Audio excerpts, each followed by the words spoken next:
Now I know we all seen that cool ass hoverboard that Ekko was riding on in Arcane. In this video, I'm going to show you guys how I made that board come to life for my Ekko cosplay using 3D printing and how you can make a prop just like this one. And without further ado, let's get right into it. This video is going to be broken down into 4 parts of how I printed it, how I sanded it, how I painted it, and how I assembled it all together to make this iconic hoverboard actually come to life. Let's get into it. Now we're in the software, now we're in Cura. First things first, we're going to talk about it from the bottom up. So this is the actual tip of the hoverboard. Pause. What I do for this, I printed it standing up. Always print standing up because you maximize the survivability of your print and you get the greatest amount of quality while using the least amount of filament, and we always want to save material for whatever we're doing. So I printed it standing up, nothing too crazy here. All I did was put it on tree supports, standing up, laying flat, and let it go. It took a day and 3 hours. It took a little bit less than that because the estimation on the V3 Plus is actually wrong. It prints faster than the estimated time. So I think it took about a day, like flat. And I have some B-roll of it here. I'll throw it up on the screen. That's all I did for this. I didn't do 5 walls for this because this hoverboard is actually way heavier. Like I wanted to have less weight while keeping it like sturdy. So I did 3 walls. I kind of recommend you do 5 walls for something like this because this hoverboard, as you're going to see in the future clips, it was snapping a lot. A lot of things were snapping, a lot of things were breaking, and a lot of things had to be soldered back together. Now, if I did it with 5 walls, I probably wouldn't have that issue. So for this hoverboard, I recommend if you were to make something like this, like a skateboard type of thing where you have to connect multiple pieces together, use 5 walls. But for this project, I used 3. Now, moving on to the actual grip part of the hoverboard, the part of the hoverboard that you would put your feet, hypothetically, if you were riding it, this piece actually took way longer than expected. It actually took the 2 days, mainly because it's so detailed and the tree supports actually have to work a lot more. If you can see here, it has to branch out to every single little detail and work way more. That being said, I put this on 0.18 layer height. I didn't use 0.18 layer height for the little tip part of the hoverboard, mainly because that piece wasn't as detailed as this one, and I wanted the details to pop a lot more. So I did put this on 0.18. I printed this standing up, always print standing up like I say, because I saved a lot of filament printing it standing up. It took 450 grams. If I didn't do it standing up, I would sacrifice that quality one, but I mainly wanted the quality for this, and it'll take about like 700 grams laying flat,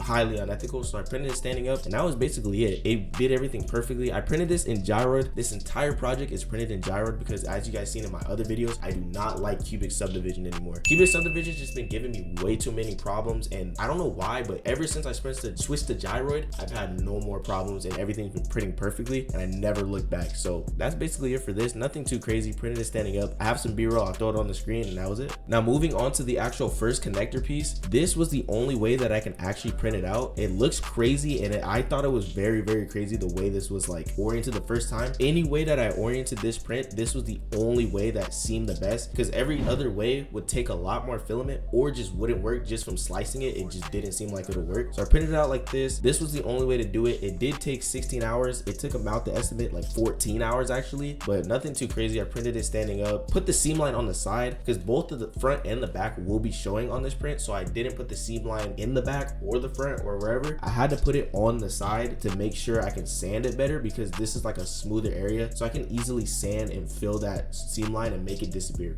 very quickly. But that was it for this connector piece. Now moving on to the actual midpoint of the hoverboard, I had to actually flip this piece over because the details, and it'll take a lot more filament. Like I said, always print standing up, but I flipped it the other way because it took a way less filament than it actually would. This takes 105 grams. The other way took 332 grams. So I was like, nah, I'm not gonna waste all that material when I can just flip it over. So I had it flipped over, 0.2 layer height. Everything's the exact same settings from top to bottom, the exact same copy pasted settings. I didn't do 0.18 because this detail is not really that serious to have it like that. So, and it's very smooth, so I didn't really need to do 0.18. So I kept it on 0.2. It took the 10 hours and just went straight up. Very cool piece. Now on to the next mid piece. This is the piece that the screw actually goes into. You could arguably print this laying flat. Even with ironing, it could smooth it out a little bit more, but I didn't see a way of I didn't see like an equal change to printing this flat to keeping it standing up. So I just kept it standing up, and nothing too crazy. It took way less time. It took 3 hours to make this, and this is actually a left and a right piece. I printed it the exact same way for both pieces, and it came out very quick and very good. So I don't think printing this laying flat would make a difference. You can if you want to, but you would have to deal with the ironing and a little bit of scarring at the top, and I didn't really want to do that. I just printed it going up. This did have a risk of failing because on my V3 Plus, the bed is moving back and forth and it's shaking, so it is a higher risk of failing. And if you wanted it stronger, you could do it laying flat, but for this rectangle piece, I just kept it standing up. Now moving on to the next middle piece, this is literally just a rectangle. There is nothing, no detail, nothing at all on this, so I printed it laying flat. Since it has no detail, detail, I'd rather have this be way stronger than if it was printing standing up, since it has nothing else on it. It's literally just a rectangle. So I printed it flat, seam line in the back, threw it on the printer, took 2 hours, it went straight up, took it off the bed. It was literally nothing. I don't even really need to talk about this because it was nothing at all. And now for the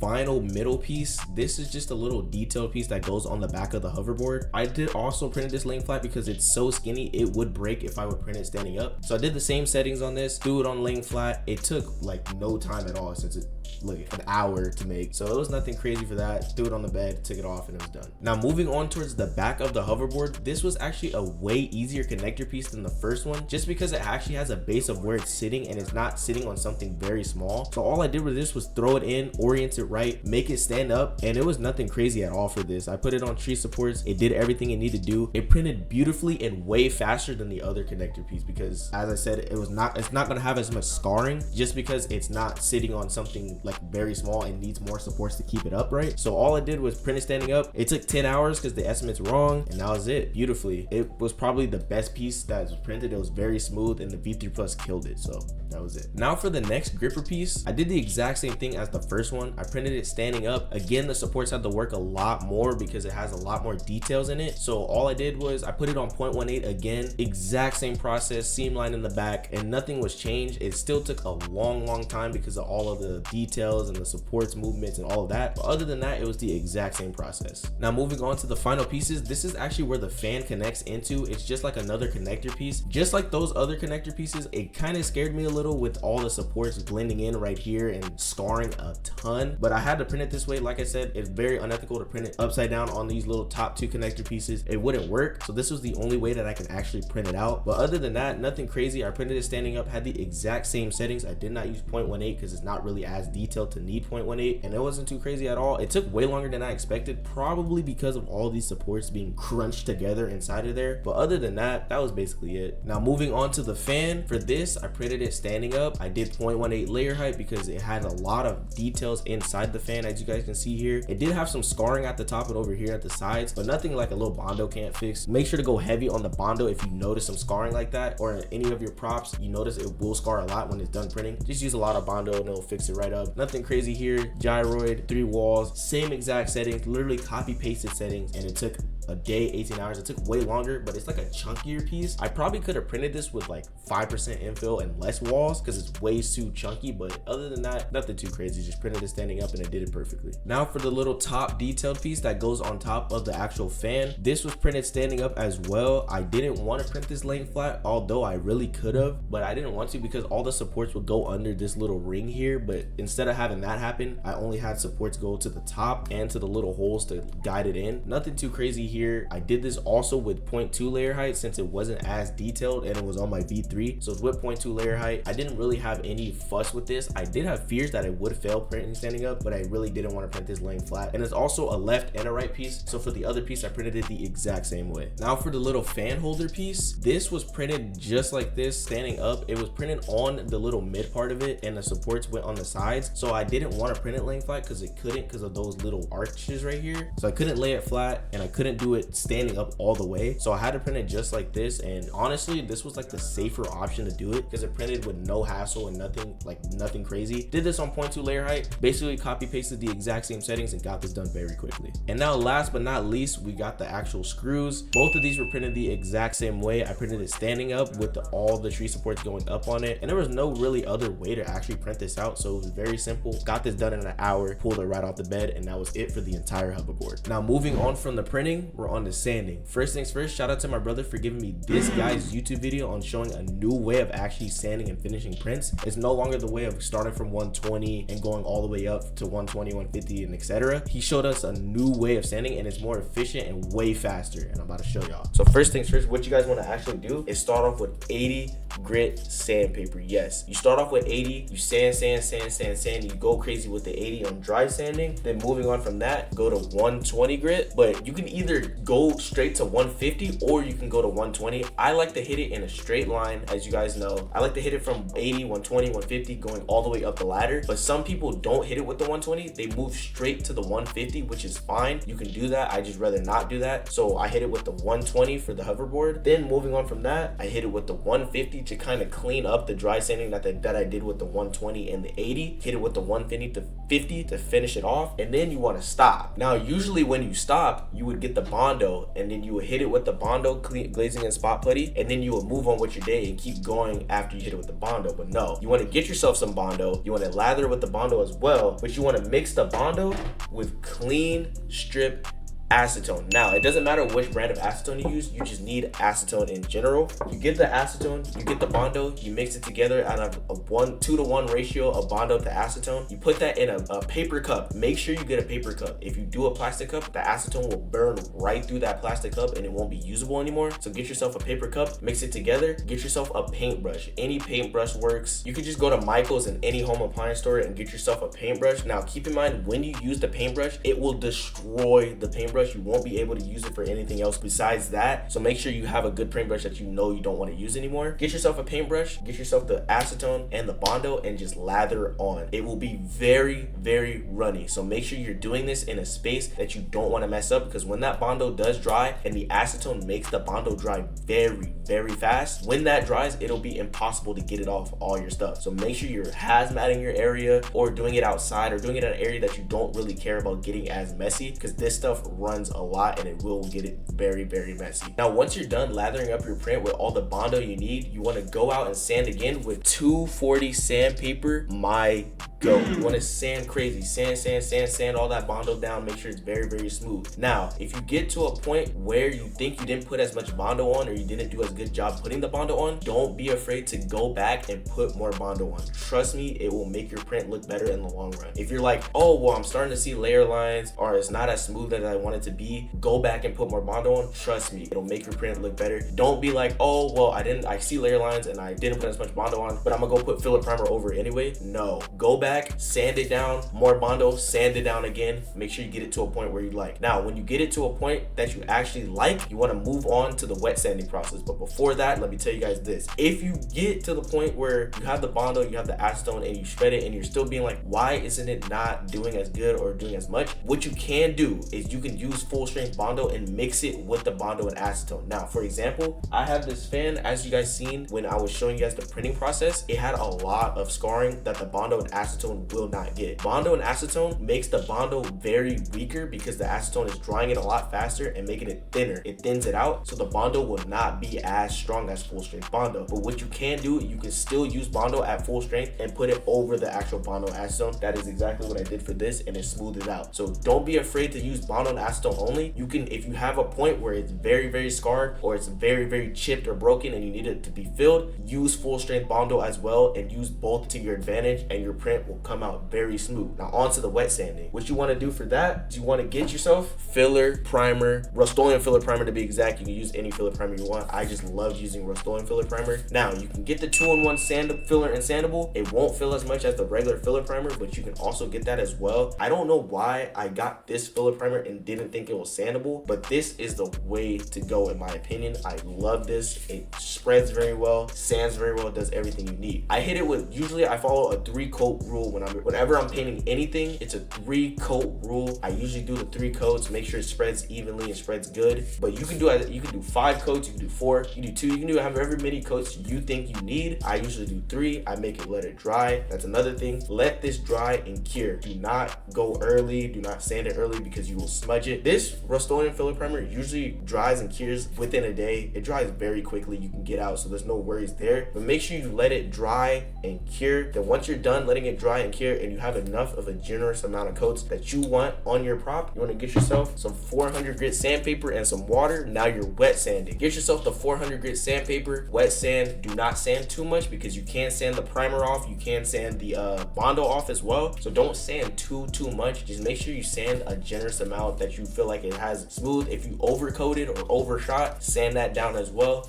Make sure you get everything very, very smooth. Once you do that, dip your prop or whatever you're making into some water water, let the excess dust of the primer and the excess dust of everything you've been sanding, wash it off, and then make sure once that's done, let it dry and you're on to the painting step, and that is it. Now moving on from that, we're on to the paints. First things first, for the paints, I have the main colorway. Went with Rust-Oleum again, Rust-Oleum Copper. This did the job perfectly. I could have went with many different colorways. I see people doing brown, I see people doing black, I see people doing metal. There's so many different colorways for this hoverboard. I did not know which one to choose, but I thought the colorway that I've seen the most and the colorway that looks the best to me was a copper colorway, and of course, you know, I went with Rust-Oleum. This paint actually is spreaded very well. It did everything. It was just a normal Rust-Oleum paint. It did everything it needed to do with a great color. As you guys can see, half of this is the bronze right there, and you can see it on camera. I don't know if it picks it up as good. This stuff worked perfectly. Now moving on from that, the gold stuff, as you guys know, I do the black gloss base coat. This base coat works perfectly. Hit it with the black gloss. Then again, like I said, Rust-Oleum gold. It's gonna be a pattern. All you're gonna see is these two. You're gonna see Bear and you're gonna see Rust-Oleum. These are the main two spray paints that I always use because they spread very well and they play together very well for base coat to overcoat. It's just perfectly. LeBron and D-Wade. I'm trying to tell y'all, LeBron and D-Wade when it comes to paints. So I had the Rust-Oleum gold for add the gold pieces. Add a little bit of gold pieces here and there. Use the Rust-Oleum gold. Now for the metal pieces of the actual hoverboard, I got white gloss for the base coat, and I don't actually have the can here, but it's a Rust-Oleum chrome, the exact same can, but it's just chrome. These two, again, white gloss to Rust-Oleum chrome. I've used that for my Prowler, I've used that for my Loki, I've used that for everything. Those two paints are probably the greatest combination of paints that I've used for any 3D print project ever. It is amazing what they do, and I will never stop using those two combinations because it makes the metal pop and shine so much more than if you were to just spray with the chrome. Moving on from that, I hit the gold pieces with the satin clear coat because I have the tones. I have a satin clear coat with the gold for my helmet, also for my mace. So to keep the tones, like I said in the last video, always you want your tones to be the exact same throughout. Like you don't want it to be metal. You want your tones to be different so it looks different and it looks way better. So I hit the gold with the satin, dulled the gold out for the little bit of the gold details. And then moving on from that, for the grip pieces, I hit it with the black satin.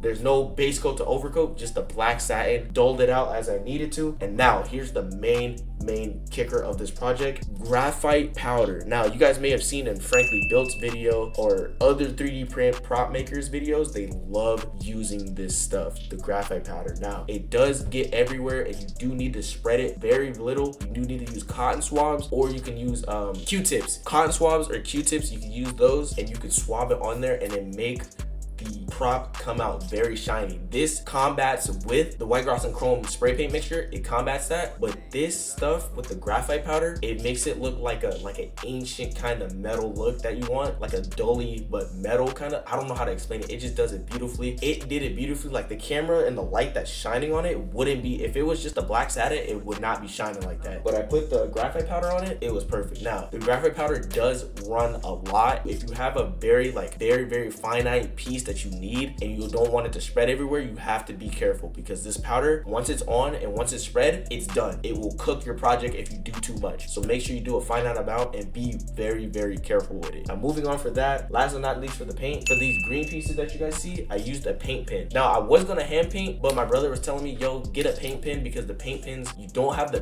brush stroke marks, and it's just like a better version of hand paint. So I used this Deco Color green, light green paint. Deco Color has a lot of options to choose for, so if you do need a paint pen, go with Deco Color. That's a good one. So that's all I did for the paints. I mixed and matched the paints together. I did use for these gold pieces and these satin black pieces right there and the gold pieces and all the other pieces, frog tape, masking tape. This masking tape, if you guys seen in my mask video, is the best masking tape that I've ever used. Make sure again that your stuff is very dry, not dry to the touch, not just dry, but dry to cure. You have to let this stuff cure. You can either let it cure inside, it'll take longer, but you have to let it cure outside. And once it's cured, give it a little tap test, put a little piece of tape on there and rip it, because if you don't let this stuff cure, it will lift your paint up and rip it right off, and you do not want to have that because you will need to restart. So make sure your stuff is dry and dry to cure, and then get yourself some frog tape, masking tape. Also, I forgot to mention, for some of the painting process, I couldn't mask it off, so I used the cap method, which I call it the cap method. I just put the paint cap over, for example, this piece, I couldn't mask it off, this little gold piece right there. can zoom it in. I couldn't mask it off in time, so I just put a cap over it and painted around it. That worked perfectly. It's a risky method because you can't overcoat, you can't overspray, but I used the frog tape masking tape and put it on top of the cap, held it down, and it was perfect. But it's risky, but I had to do what I had to do, and I had to get it done. Now, last but not least, we got the assembly of it all. Now, what do I say?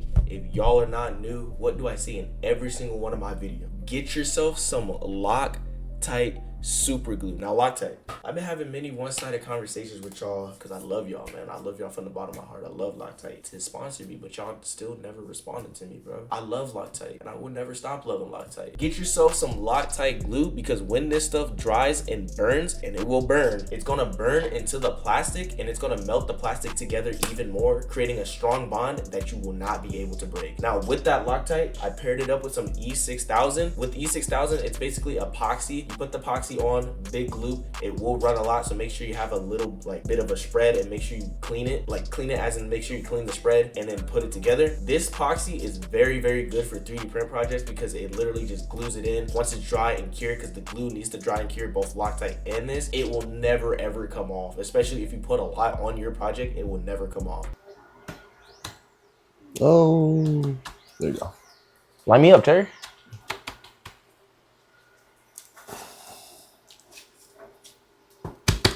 Ooh.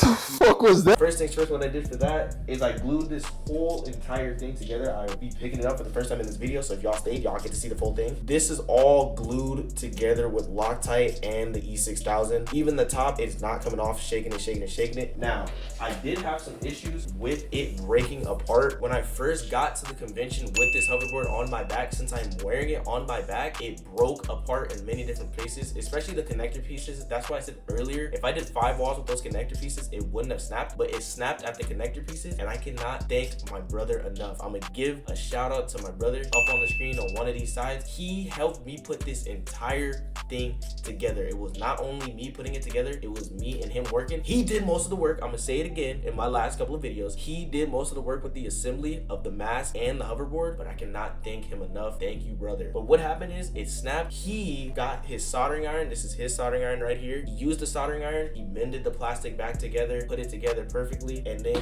once it was put together perfectly, it was all completed and all done, because it snapped on both of these sides. We were both like, should we solder both of them? But we didn't really think to. Like, as you can see here, you see the solder marks there, and then you can see the solder marks there. It snapped, so he soldered it back together and put the whole thing back together. Even when we were assembling it, he assembled the whole thing, used his strength, jammed it in, put it all together. All I did was glue it with him, but he mainly did all the assembly for this. Also, for the assembly, moving on past the glues, that was it for the glues and the soldering and putting it actually together. For me to wear on my back, he gave me some of his little straps that you guys can see here. These little straps and those little clips, those both together were adjustable straps and clips for me to wear on my back. So if it was too loose, I can tighten it so it was adjustable. This man was cooking. I can't even stress it enough how much he was cooking on helping me make this entire thing and putting it together. All the assembly is basically him, but he's just not here to describe the assembly of what he did, so I'm in his place. He did the adjustable straps, he put the straps on, he glued the straps together, he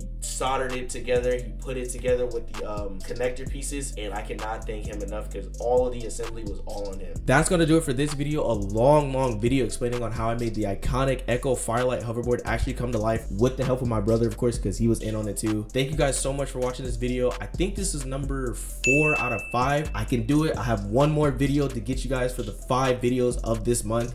I think I could do it. If not, it's gonna leak into a little bit of August. But thank you guys so much for watching these videos and staying on this journey with me of this DMB summer takeover. I cannot stress enough, I love you guys and I love the community I'm making, because without you guys, I would not have the motivation to keep going, to keep grinding, and keep pushing out this content. And don't worry, after this subathon is over, the content will not stop there. I'm working on another project, so as soon as that project's done, you best believe you're gonna get a whole nother series. Thank you guys again, and as always, I hope you guys have a great rest of your day, your night, whenever y'all motherfuckers is watching this video, and keep designing, making, and building, and I'll see y'all in the next video. Peace.